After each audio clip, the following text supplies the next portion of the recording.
vraiment trouver dans le Web3 une niche qui permet de générer du cash et du business. Le taureau du millionnaire, il te dit pour créer ton actif, finalement c'est comme si tu t'es enrichi de 900 parce que tu vas mettre un multiple le jour où tu vas revendre ton cabinet, on va revendre entre 8 et fois 9. C'est vrai qu'il y a des solutions qui sont pas mainstream. En France, on nous a toujours dit que justement risque égale danger égale faut payer. Alors qu'en DeFi, il y a des solutions. Ça peut paraître fou par rapport à ce qu'on trouve dans la TradFi, mais entre 15 et 40% de rendement puisqu'on est en bull run. Que les personnes qui sont moyennes dans ce qu'ils font vont être remplacées, où ça va écrémer, et 20% des personnes qui étaient en fait les experts vont prendre le lead pour piloter l'IA, et à l'inverse 80% des salariés qui étaient moyens en fait vont être remplacés. Moi j'ai toujours priorisé la liberté. Tu es payé à la méritocratie, c'est-à-dire que si tu n'arrives pas à closer des deals, si tu n'arrives pas à ramener du chiffre d'affaires, t'es pas payé, alors que demain dans un réseau de banques traditionnelles, tes coûts fixes, qu'il y a du business qui rentre ou qui rentre pas, il va falloir que tu puisses les amortir. L'État finalement français, sans le vouloir, t'incite à investir maintenant dans les crypto-monnaies. Bienvenue dans ce podcast, Entreprendre et Investir. Aujourd'hui, j'ai le plaisir d'accueillir Robin. Robin, bonjour. Salut Simon, enchanté. Bienvenue. Ouais, premier exercice. Premier exercice, c'est parti pour toi. C'est le premier échange devant les caméras, comme tu disais. Dans l'idée, sur ce podcast, on va aborder du coup ton parcours. Okay. Comment t'en es arrivé dans le Web3, à aujourd'hui justement ta présence sur les réseaux. Et on pourra aussi aborder la partie business, la partie invest. Pour celles et ceux qui ne te connaissent pas, du coup... dis-nous tout, présente-toi. Bah écoute, Robin, bientôt 30 ans, j'ai un parcours un peu dans la finance corporate, finance traditionnelle, la TradFi, comme on dit un peu dans le jargon, et j'ai fait ça pendant environ 2-3 ans, et puis après j'ai bifurqué sur la partie DeFi, donc finance décentralisée, où j'ai travaillé pour une grosse entreprise américaine leader sur son marché sur la tokenisation, où je les ai accompagnés sur différents enjeux, et peut-être qu'on reviendra dessus par la suite. Et là, aujourd'hui, maintenant, ça fait 7 mois que je me suis lancé à mon compte, et donc j'accompagne les gens un peu sur toute la partie stratégie financière, que ça soit en mélangeant l'aspect TradFi, donc finance traditionnelle, et l'aspect DeFi. Super, très clair. Et justement, tu peux nous en parler à aujourd'hui sur la partie TradFi, DeFi, etc. Pour celles et ceux qui sont novices ou qui n'ont pas encore appréhendé cette solution, parce que c'est vrai qu'il y a des produits classiques, il y a des produits aujourd'hui aussi dans la DeFi. Pour celles et ceux qui ne connaissent pas, comment tu pourrais le vulgariser pour qu'ils comprennent ce que tu fais de ce côté-là, pardon. Donc en gros, sur la TradFi, aujourd'hui, on va être plutôt dans la finance traditionnelle. Donc là, on va être plutôt sur les rouages que tout le monde connaît. C'est... des produits qui sont réglementés, qu'on connaît depuis des années, donc ça va aller de la SCPI à l'assurance vie, PER, avec des montages plutôt sympas, et puis aujourd'hui on voit qu'il y a des choses qui sont en train de se mettre en place aussi avec la DeFi.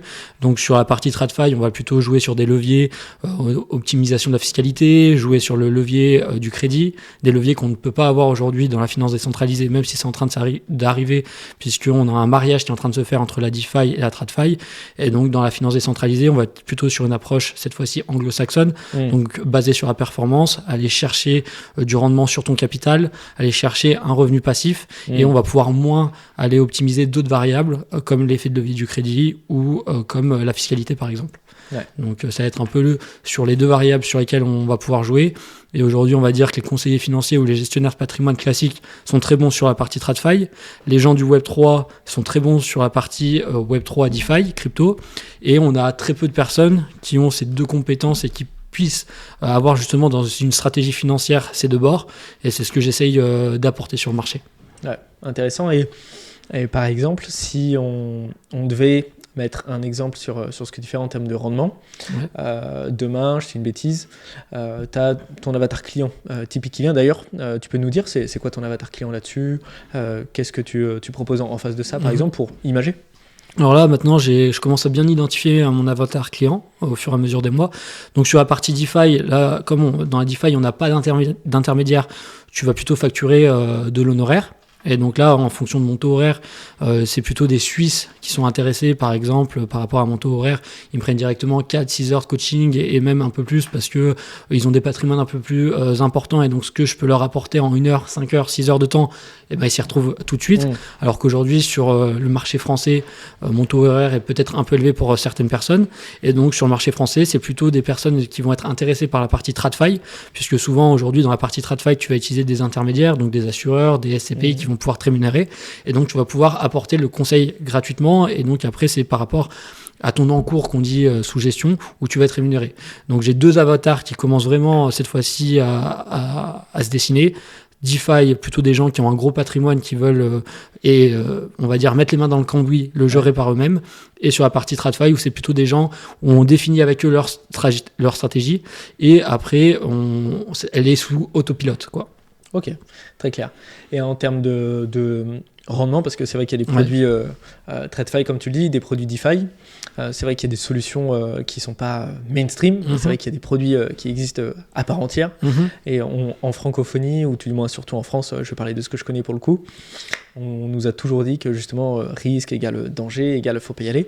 Alors qu'en DeFi, il y a des solutions avec des montages qui sont soit plus risqués que de se faire ronger par l'inflation, ça c'est sûr.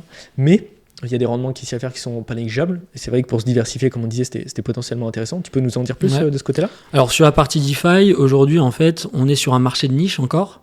Donc tu peux identifier des anomalies de marché.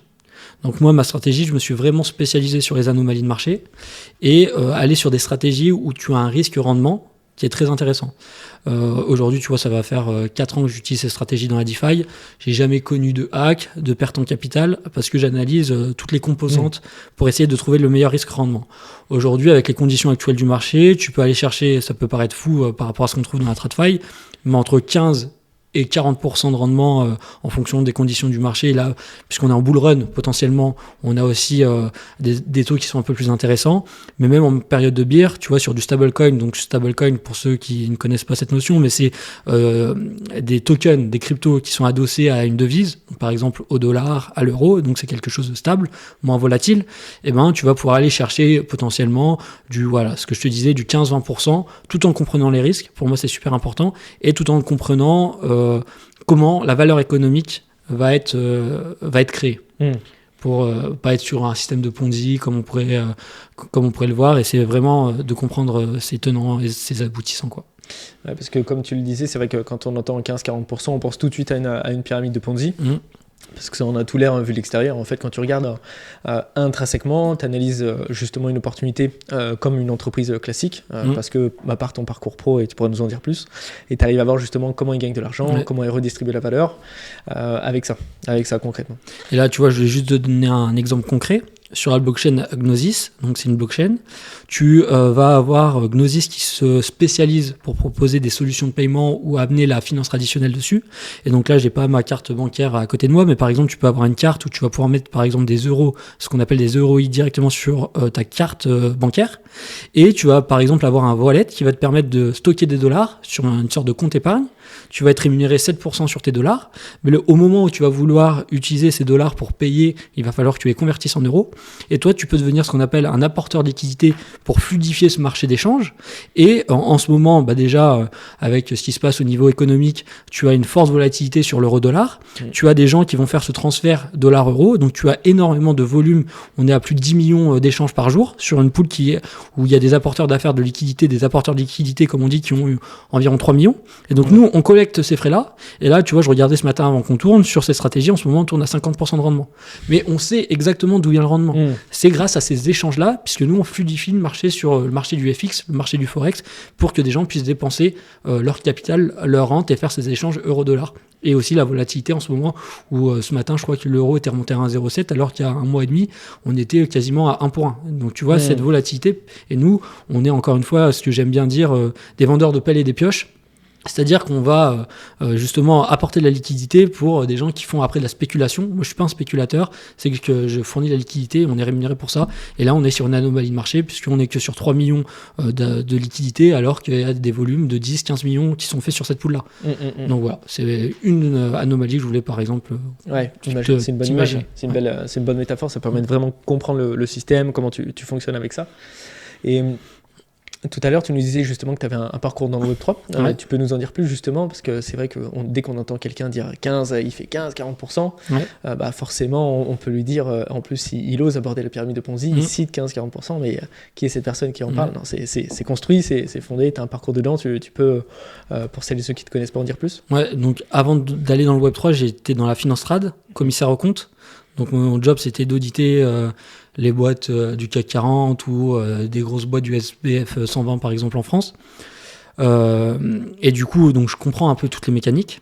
Et du coup, après, j'ai pu, justement, grâce à ces mécaniques-là, et je suis pas trop mauvais dans tout ce qui est vulgarisation de ces concepts un peu compliqués. Travailler pour une boîte crypto américaine leader sur sa verticale, la tokenisation, ça m'a permis de continuer à être à la pointe un peu de tout ce qui se faisait, de être dans des groupes, par exemple Telegram, un peu d'insider pour toujours être avec des personnes qui sont responsables de projets ou dans les comex un peu de certains projets français et surtout internationaux. Donc ça permet toujours d'avoir un coup d'avance et de flairer un peu les opportunités. Et donc c'est comme ça que je me suis créé mon expertise et aujourd'hui toujours aussi à avoir cet esprit critique, donc toujours se remettre en question. Et dès qu'il y a quelque chose que je comprends pas, soit je vais creuser, ou soit je vais pas investir dedans si je ne comprends pas d'où vient le rendement, les risques associés. C'est pour moi trop risqué par rapport à mon profil de risque, et parce qu'aujourd'hui j'ai un capital qui permet de développer ma rente, et l'objectif c'est de continuer à construire mon capital, construire ma rente, et si je prends trop de risques sur des solutions que je ne comprends pas, on peut vite se brûler les ailes aussi, quoi. Justement, pour remettre dans le contexte, quand tu parles de rente, tu parles de rente mensuelle, justement pour développer ça. C'est vrai qu'on ne l'avait pas cité jusqu'à maintenant, parce que le montage que tu as mis en face de ça, avec tes compétences, te permet de. C'est pour ça, et c'est le vrai avantage que viennent chercher tes clients avec ça, et dont tu les accompagnes à faire. Aujourd'hui, d'un point de vue business, comment est-ce que tu vois ça ? Tu vois plutôt, par exemple, avec un solo business où tu as été dans le milieu où la start-up, c'est quand même très plébiscité, ça a été très en tendance, plus ou moins, mais ça l'est toujours à l'heure actuelle. Si on devait opposiser les concepts dans ta vision des choses, solo business versus le concept de start-up, c'est quoi ta position ou ton avis là-dessus pour faire suite à tout ça ? Alors, je pense que ça dépend aussi énormément des objectifs de vie de la personne. Moi, j'ai toujours priorisé la liberté. La liberté, quand tu es solo indépendant, solo entrepreneur, tu dépends que de toi-même. Et donc moi, c'est ça qui me parle. Ensuite, aujourd'hui, si tu veux entreprendre en France, j'ai plein de potes qui ont des boîtes, des business physiques, etc. Le coût des salariés, la gestion des salariés, le stress de pouvoir payer les factures, ce genre de choses, ça concorde pas forcément dans ma philosophie des choses. Donc moi, je suis plutôt parti sur le business de solo entrepreneur. Et après, tu peux monter après des réseaux, par exemple, d'indépendants, ou cette fois-ci, par exemple, dans la gestion de patrimoine, si on revient un peu sur la partie TradFi, aujourd'hui, un réseau d'indépendants peut presque être meilleur qu'une banque privée ou qu'un réseau de banques retail, entre guillemets, pour les particuliers, puisque une banque privée ou un réseau retail, ils vont avoir des coûts fixes qui sont énormes, alors que quand tu vas commencer à développer plutôt un réseau d'indépendants, tu es payé à la méritocratie. C'est-à-dire que si tu n'arrives pas à closer des deals, si tu n'arrives pas à ramener du chiffre d'affaires, tu n'es pas payé. Alors que demain, dans un réseau de banque traditionnel, tes coûts fixes, qu'il y a du business qui rentre ou qui ne rentre pas, il va falloir que tu puisses les amortir.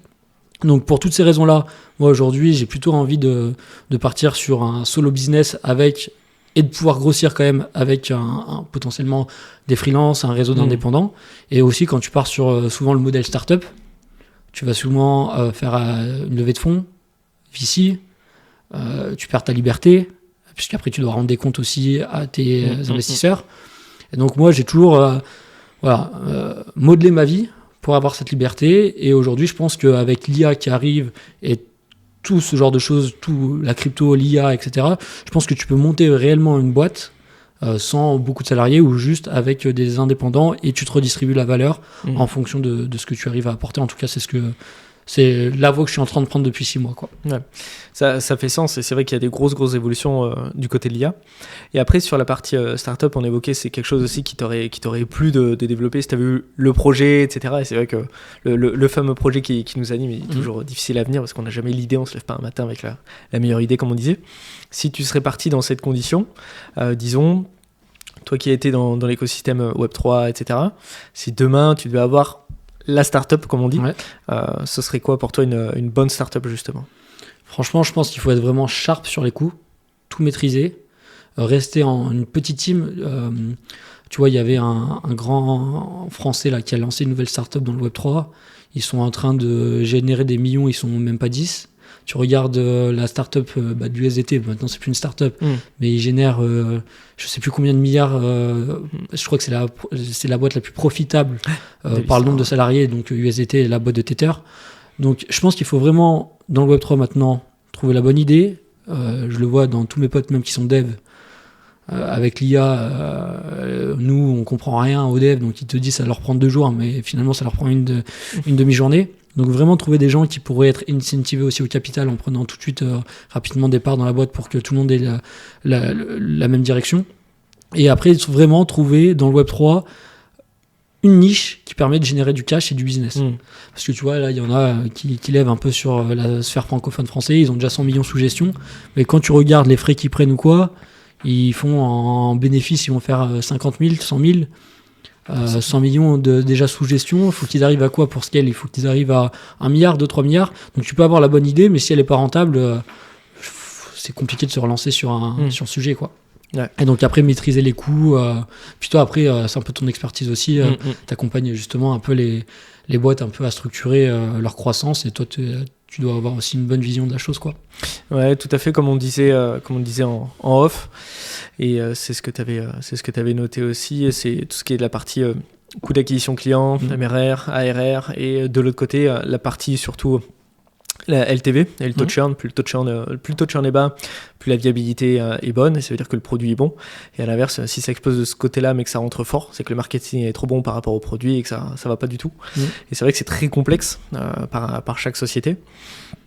Et d'un point de vue intérieur, insider, vu que tu étais aussi dans la partie finance, etc., si on a quelqu'un qui nous écoute ou qui a ce projet-là ou qui est déjà les 2 mains dedans, toi qui avais été aussi dans l'audit financier, c'était quoi les éléments clés qui faisaient que la viabilité était moins bonne à moyen long terme, qui faisait qu'une boîte pouvait pas dépasser, je fais une bêtise, quels sont les red flags qu'on peut trouver dans une boîte qui font que financièrement elle ne pourra pas tenir sous peu? Je pense que c'est déjà la gestion de ta trésor, super important. Essayer de trouver ton PMF, donc ton product market fit, le plus rapidement possible. Essayer d'être rentable aussi le plus rapidement possible, parce qu'après, tu as toujours 2 types de boîtes. Tu as ceux qui vont burn du cash, qui sont sous VC. Et on voit que depuis donc venture capitaliste, les fonds d'investissement, business angel, etc., on voit que avec les conditions économiques aujourd'hui, ça devient de plus en plus complexe. Donc si tu peux bootstrapper le plus longtemps ta boîte, ça peut être plus intéressant. Et puis après, est-ce que finalement ta boîte peut scaler, quoi? Parce que je vois beaucoup de boîtes, ils ont un super produit, mais intrinsèquement, si tu vends du service, c'est plus ou moins facile de scaler. Mais si tu vends après d'autres produits qui est beaucoup moins facile à scaler, tu vas avoir des limites aussi à ce niveau-là, quoi. C'est pour ça que moi, je suis parti vraiment dans la partie financière. Parce qu'aujourd'hui, en France, tu as 6 000 milliards d'épargne sur les comptes des Français. Tu as un boulevard entre les gens se posent des questions sur les retraites, le livret A qui baisse, l'inflation. Les gens se posent énormément de questions, très peu d'éducation financière sur le sujet. Donc on a un boulevard devant nous. Et donc tu peux scaler ça quasiment à l'infini avec le digital, l'IA, créer un réseau d'indépendants, comme je te disais. Et moi, j'ai été baigné dans MJ de Marco, l'autoroute du millionnaire, où il te dit, pour créer ton actif, tu fais quantité fois bénéfice par unité plus la valeur de l'actif. Quand tu vas faire entrer, par exemple, 100 de MRR dans ton cabinet, finalement, c'est comme si tu t'es enrichi de 900, parce que tu vas mettre un multiple le jour où tu vas revendre ton cabinet. On va revendre entre 8 et fois 9 le MRR ou le ARR, comme tu veux. Et donc, tu as le double effet qui se coule, comme j'aime bien le dire.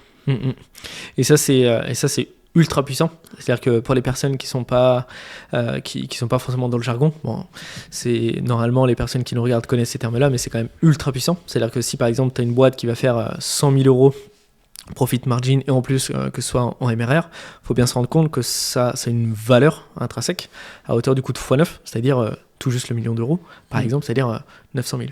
Et ça c'est ultra puissant, que ce soit après pour un exit, pour lever de la dette, etc., etc. Tout à l'heure, je rebondis sur ce que tu disais, les enjeux de l'IA, justement. Les devs, comme tu disais, ont plus besoin de coder. C'est vrai qu'aujourd'hui, tu as des solutions pour le site web. Et encore, je respecte cette profession parce que c'est très dur. Mais c'est vrai qu'ils ont un vrai coup de pouce à l'aide de l'IA. J'imagine que toi aussi, tu l'utilises au quotidien. Ouais. Moi, pareil, tu vois. Là-dessus, est-ce que tu vois justement des menaces aussi pour les personnes qui entreprennent? Et si tu les as identifiées, ce serait quoi? Alors, pour les entrepreneurs, je vois pas de menaces, plutôt que des opportunités. Par contre, pour les salariés, je vois beaucoup de menaces. Et c'est pour ça que moi, par exemple, j'ai quitté, tu vois, cette boîte un peu... parce que je sentais que d'ici les 2-3 prochaines années, potentiellement, tout ce que je faisais, ça pouvait être remplacé par de l'IA. Donc je me suis dit, comment me réinventer à 30 ans ? Je me suis dit, je suis pas trop con normalement. Donc je me suis dit, c'est l'heure de, par contre, développer mon personal branding. Et donc c'est pour ça, je fais une petite parenthèse, mais depuis que j'ai développé mon personal branding, on est rentré en relation. Ouais. Sur LinkedIn, j'ai toutes les semaines maintenant des gens qui m'ajoutent, des mecs incroyables, avec des gros profils.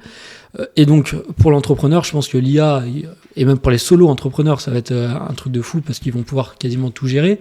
Là, on est en train de faire le podcast, tu me disais qu'aujourd'hui le montage en 3 clics c'est fait.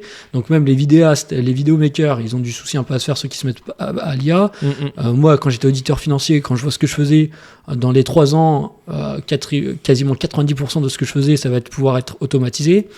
Si les boîtes se mettent sur la blockchain pour gérer leur trésorerie, tu vas pouvoir mettre aussi des systèmes de codage pour que ça soit directement la compta qui se fasse en automatique. Donc, tu as 95% des jobs salariés, où il faut... Même les setters. Aujourd'hui, tu as des setters IA, au lieu que c'est toi qui envoies, quand tu fais la croissance, par exemple, pour un infopreneur ou quoi. Instagram, c'est maintenant déjà des setters IA qui vont faire les premiers calls. Ou encore, tu vois, tous ceux qui vendent des panneaux solaires. Maintenant, les premiers calls, c'est fait par des IA. Et donc, même les call centers au Maroc, ils sont en train de fermer, quoi. Ouais. Donc, une réduction des coûts incroyable. Et puis, tu vois, j'ai vu un truc sur LinkedIn, il montrait une analyse comme quoi toutes les startups, un peu les licornes, plus les années passaient, plus elles avaient besoin de moins de salariés. Airbnb, Doctolib, tu voyais la courbe qui n'arrêtait pas de descendre. Et là, les dernières startups qui une belle traction, elles ont moins de 50 salariés. C'est énorme. Donc, c'est pour ça qu'à mon avis, si tu es salarié et que tu as ta seule source de revenus, c'est ton job actuel et c'est ton revenu de salarié, que tu n'as aucun revenu passif à côté, que tu n'as aucune stratégie financière à côté, je pense qu'il faut se poser les bonnes questions rapidement. Il y a un vrai risque. Il y a un vrai risque à prendre, effectivement. Et c'est là où, justement, ton expertise, elle est ultra pertinente pour ceux qui comprennent les enjeux à travers ça. Quand tu dis, justement, que l'IA, c'est une vraie menace pour les salariés, c'est vrai que il faut reconnaître, il y a une métaphore que j'aime bien. Moi, je pense concrètement que les personnes qui sont moyennes dans ce qu'ils font vont être remplacées, c'est obligatoire. Mais qu'à l'inverse, on va avoir en fait 20% des personnes où ça va écrémer, et 20% des personnes qui étaient en fait les experts vont prendre le lead pour piloter l'IA. Et à l'inverse, 80% des salariés qui étaient moyens, sans commune mesure, en fait vont être remplacés. À mon humble avis, tu vois. Et comme tu le dis, justement, pour tout ce qui est la partie prospection, il y a une grosse poussée de l'IA. C'est indéniable. Après, tu as cité par contre ta personal brand dans tout ça. Ouais. Justement, on disait aussi que c'était le meilleur asset aujourd'hui en 2025 à construire. Tu parlais aussi que tu avais été mise en contact avec des gros profils, donc ça montre en fait le tout et ça prend un sens. Pour toi, justement, pourquoi développer ta personal brand, c'est aujourd'hui ta mission numéro 1 pour 2025. Tu peux nous en dire plus ? Aujourd'hui, je pense que ta personal brand, c'est ça qui va faire la différence. Parce que les gens, puis j'ai envie de te dire que tu achètes grosso modo ce produit-là ou ce produit-là dans la finance, à quelque chose près, ça va être aujourd'hui, t'as pas des anomalies de marché dans la finance, je parle traditionnelle, quasiment tous les produits, ça va être quasiment les mêmes. Après, les gens vont plutôt acheter ton expertise, vont plutôt acheter qui tu es, ce que tu véhicules. Et je pense que c'est vraiment ça, l'or de demain, l'or noir de demain, et comment tu vas pouvoir vraiment tirer ton épingle du jeu. Et tu vois, maintenant, tous mes clients quasiment qui viennent à moi, c'est des gens qui m'ont découvert via YouTube, via LinkedIn, via Instagram. Et donc, ça me permet de montrer un peu ce que je fais sur les réseaux. Et après, il y a des gens qui veulent bosser avec moi. Et donc, ça se compande, quoi. C'est-à-dire qu'il y a un effet composé dessus. Et ça permet de montrer cette légitimité. Et c'est ce qui me manquait un peu dans mon ancienne expérience où j'étais dans le Web3, où c'est que j'étais adossé à une société, et donc je pouvais pas je voyais très bien que l'IA allait potentiellement remplacer une grande partie de ce que je pouvais faire, et donc je voulais vraiment pouvoir montrer mon expertise et pouvoir continuer à avoir une croissance dans les prochaines années, quoi. C'est pour ça que j'ai vraiment essayé de faire ce pivot-là.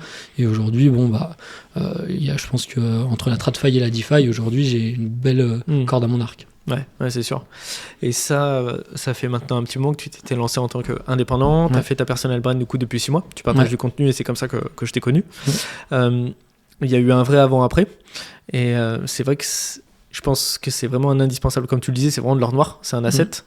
Et c'est vraiment antifragile, pour reprendre les mots de celui qu'on connaît à travers ça. C'est vraiment quelque chose d'antifragile, ça c'est sûr. Pour avancer après, d'un point de vue maintenant un peu plus investissement, on a cité du coup ton parcours, ce que tu as fait dans le Web3, tes compétences, les enjeux principaux. Pour avancer un petit peu plus maintenant dans le deep, j'avais noté quelques questions à ce sujet. Hop, je les reprends juste ici. Tac, tac, tac. Là. Selon toi, là, au moment où on tourne, on est très exactement le 6 mars 2025. On a l'arrivée des institutions. La réserve stratégique, elle a été signée. C'est littéralement insane. Quel est selon toi l'avenir de la DeFi avec l'arrivée des institutions ? Je pense qu'on a vraiment ce mariage qui est en train de se faire cette fois-ci entre la DeFi et la TradFi, donc finance décentralisée et la finance traditionnelle, et qu'on va bientôt avoir tu vois, du Bitcoin par exemple qui va arriver dans les produits traditionnels que monsieur et madame Michu, comme on dit souvent, ont au quotidien, que ce soit son assurance vie, son PER, ce genre de choses. Et en fait, ça va amener beaucoup de flux pour moi de capitaux dans les prochains mois et dans les prochaines années, puisque aujourd'hui, quand tu es ce qu'on appelle donc la self-custody, quand c'est toi qui possèdes tes cryptos, tu es 100% responsable. C'est-à-dire que demain, il va falloir que tu crées peut-être un MetaMask, un Rabi. Aujourd'hui, les gens qui proposent encore MetaMask en 2025, vous êtes un peu criminels parce que maintenant, c'est Rabi qu'il faut utiliser, il n'y a plus de débat possible. Et ben, si demain, par exemple, tu perds accès à ton wallet, t'as pas un mot de passe oublié, tu peux pas appuyer sur mot de passe oublié, c'est perdu. Donc il y a pour beaucoup de personnes, cette encore barrière technologique est un grand frein. Donc ça c'est la première chose. Alors que demain, si tu peux allouer un peu d'ETF directement dans ton assurance vie, dans ton PER, ça va être quelque chose de très intéressant. Donc PER, plan épargne retraite, pour ceux qui ne le savent pas. Les premiers PER en France acceptent que tu puisses investir par exemple dans les cryptos. Donc quand même il faut se dire que quelqu'un qui gagne par exemple très bien sa vie, qui est dans une TMI ce qu'on appelle à 41%, il va mettre 1000 euros dans son PER pour investir dans le Bitcoin, il va avoir une réduction d'impôt de 410 euros. Donc l'État finalement français, sans le vouloir, t'incite à investir maintenant dans les crypto-monnaies. Donc ça c'est le premier avantage, l'optimisation de ta fiscalité. Entre un bull run et un bear market, tu vas pouvoir faire un arbitrage dans ton contrat d'assurance vie, par exemple, ou dans ton PER, sans payer les 30% de flat tax. Aujourd'hui, tu le détiens en propre, tu vas avoir cette contrainte-là. On a vu la contrainte sécurité, peut-être que tu as suivi, mais un des cofondateurs de Ledger s'est fait kidnapper et a perdu un doigt contre une rançon de 10 millions. Demain, tu as tes ETF dans une assurance vie, et tu pourras pas les retirer du jour au lendemain comme ça.